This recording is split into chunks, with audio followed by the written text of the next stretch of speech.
लक्ष्मी नारायण भगवान की जय। कार्तिक कृष्ण पक्षे रमा एकादशी। आज आपको एकादशी की कथा श्रवण कराते हैं। ये कार्तिक मास के पवित्र महीने की भगवान विष्णु का महीना है और इस एकादशी का व्रत करने से बहुत पुण्य फल प्राप्त होता है। कार्तिक के महीने में एकादशी 9 नवंबर 2023 गुरुवार को पड़ रही है। भगवान श्री कृष्ण बोले धर्मराज युधिष्ठिर से कि महाराज, इस कार्तिक मास की कृष्ण पक्ष की एकादशी का क्या नाम है और क्या विधि है और कैसे व्रत करना चाहिए।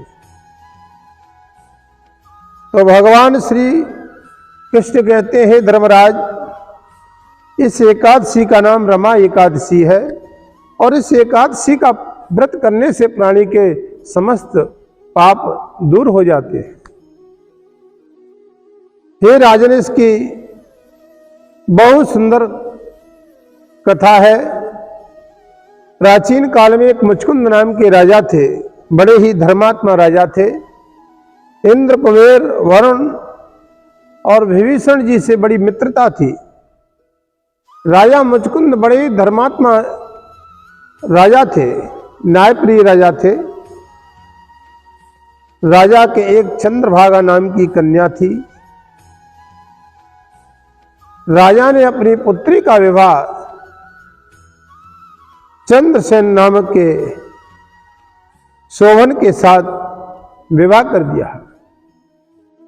राजा ने अपनी पुत्री का विवाह चंद्रसेन के पुत्र शोभन के साथ में विवाह कर दिया। अब जब विवाह के पश्चात शोभन अपनी पत्नी को लेकर के घर गए तो महाराज, पुण्यदायी कार्तिक मास की रमा एकादशी आई। एकादशी का व्रत आया तो शोभन की पत्नी को बड़ी चिंता होने लगी, चंद्रभागा को, कि एकादशी आ रही है और मेरे पिता के राज्य में कोई भी प्राणी बिना एकादशी व्रत किए रहता नहीं है। चंद्रभागा को चिंता हुई कि शोभन कैसे व्रत करेगा मेरा पति। राजा ने सुबह घोषणा करवा दी कि मेरे राज्य में, यहां तक कि मानव की बात नहीं, पशु पक्षी, हाथी, घोड़े, जानवर भी एकादशी को अन्न ग्रहण नहीं करते थे। शोभन की पत्नी को, चंद्रभागा को बड़ी चिंता हुई। उसने जाके पति से कहा कि कल एकादशी है और मेरे पिता के राज्य में कोई भी अन्न ग्रहण नहीं करता है। शोभन ने कहा अपनी पत्नी से कि मैं तो भूखा रह नहीं सकता हूं। पत्नी ने कहा, देखो, व्रत तो करना पड़ेगा क्योंकि मेरे पिता के नगर में कोई भी अन्न ग्रहण एकादशी को नहीं करता है। अगर आपको व्रत नहीं रखना है तो ये नगर छोड़ करके दूसरे अन्यत्र स्थान पर चले जाइए। शोभन ने अपनी पत्नी से कहा कि देखो, अब आप कह रही हो तो एकादशी का व्रत मैं भी करूंगा तुम्हारे कहने से, लेकिन जो होगा वो देखा जाएगा, जो भाग्य में लिखा होगा। व्रत तो रखना ही है। ऐसा विचार करके शोभन ने व्रत रखा। महाराज, भूख प्यास से पीड़ित होने लगा। जब सूर्य नारायण अस्त हो गए, रात्रि को जागरण किया और महाराज शोभन को अत्यंत दुखदायी प्रतीत होने लगा। प्रातः काल होते हुए महाराज शोभन ने अपने प्राण त्याग दिए। राजा ने बड़े विधिवत तरीके से शोभन का दाह संस्कार कराया। राजा की पुत्री चंद्रभागा सती ने ही वो अपने पिता के घर पर ही रहने लगी। रमा एकादशी के प्रभाव से शोभन को मंदराचल पर्वत प्राप्त हुआ। धन धान से युक्त शस्त्रों से रहित देवपुर नगर राजा को प्राप्त हुआ। शोभन को क्योंकि एकादशी का व्रत किया, इसलिए उसे देवपुर नगर प्राप्त हुआ आभूषण से।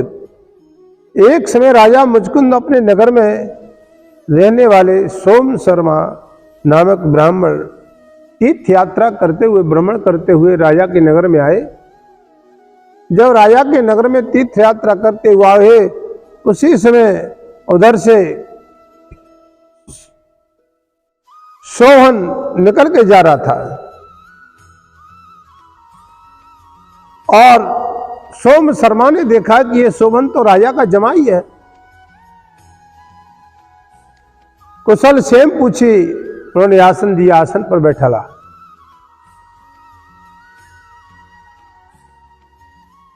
सोम शर्मा उस ब्राह्मण ने जाकर के पूछा कि राजन, आपके राज्य में सब कुशल मंगल है? लेकिन उस ब्राह्मण ने कहा कि मैंने महाराज राजा मुचकुंद और आपकी धर्म पत्नी चंद्रभागा को मैंने देखा है, आपके वियोग में बड़ी ही दुखी है। ब्राह्मण बोला, राजन मुझको अत्यंत आश्चर्य हो रहा है कि ऐसा सुंदर नगर जो कभी नहीं देखा, ये आपको देवपुर नगर कैसे प्राप्त हो गया अस्थिर? सोमन ने कहा सोम शर्मा ब्राह्मण से कि महाराज ये सब एकादशी, रमा एकादशी का प्रभाव है। कार्तिक में रमा एकादशी का व्रत मैंने किया, उस एकादशी के प्रभाव से मेरे को ये सुंदर नगर प्राप्त हुआ। लेकिन ब्राह्मण ने कहा कि महाराज ये अस्थिर कैसे है? तो शोभन बोला कि महाराज अगर मेरी पत्नी, आप ऐसी कृपा करें कि मेरी पत्नी अगर एकादशी रमा का व्रत करे और वो पुण्य मेरे लिए प्रदान करे तो मेरा नगर ये अस्थिर हो जाएगा। ऐसा विचार करके है सब विधान बताया। ब्राह्मण ने कहा कि ठीक है, मैं जाकर के तुम्हारी पत्नी से कहता हूं। लेकिन सोहन ने कहा कि महाराज ये तुमने प्रत्यक्ष में देखा या सपने की बात कर रहे हैं? महाराज वो ब्राह्मण गया चंद्रभागा के पास, उसने सारी बात कही। पत्नी ने कहा कि महाराज, सब ब्राह्मण ने कहा मैंने तुम्हारे पति को देखा है और उन्होंने कहा कि एकादशी का व्रत करो जिससे मेरा नगर स्थिर हो जाएगा। पत्नी ने कहा शोभन की ने कि महाराज तुमने सपने में देखा है या प्रत्यक्ष में देखा है? तो ब्राह्मण कहने लगे मैंने प्रत्यक्ष में देखा है। चंद्रभागा ने कहा कि मैं पति के दर्शन करना चाहती हूँ, चलो मैं तीव्रता से इच्छा हो रही है। ब्राह्मण ने कहा कि चलो मैं दर्शन कराता हूँ। ब्राह्मण देवता के साथ दर्शन कराने के लिए ले गए। वामदेव ऋषि का आश्रम था, वहां जाकर के वामदेव ऋषि ने वेद मंत्रों के द्वारा उच्चारण करके अभिषेक किया। ऋषि के वेद मंत्रों के प्रभाव से और एकादशी से चंद्रभागा का शरीर दिव्य रूप धारण करके वो गति को प्राप्त हुई।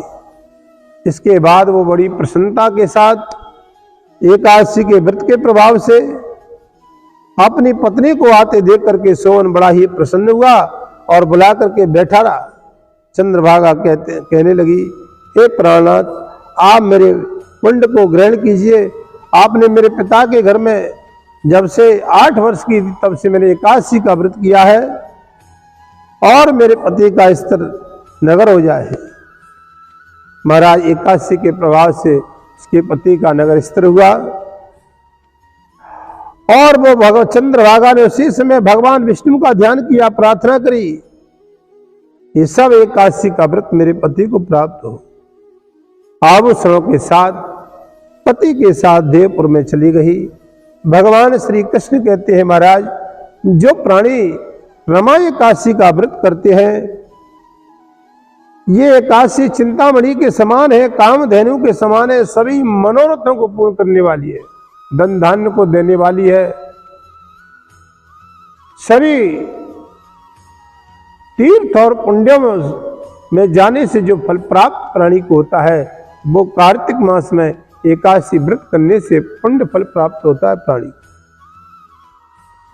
भगवान श्री कृष्ण कहते हैं, धर्मराज, कृष्ण पक्ष और शुक्ल पक्षी दोनों एकादशी में किसी भी प्रकार से कोई भी भेद नहीं समझना चाहिए। दोनों एकादशी एक समान है।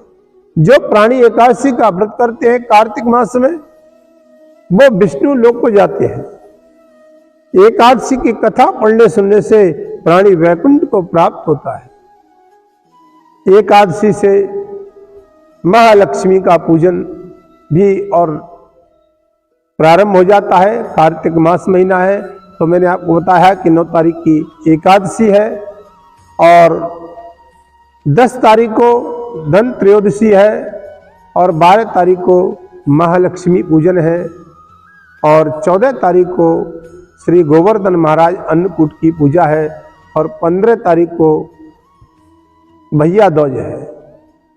तो ये पवित्र कार्तिक मास का महीना है।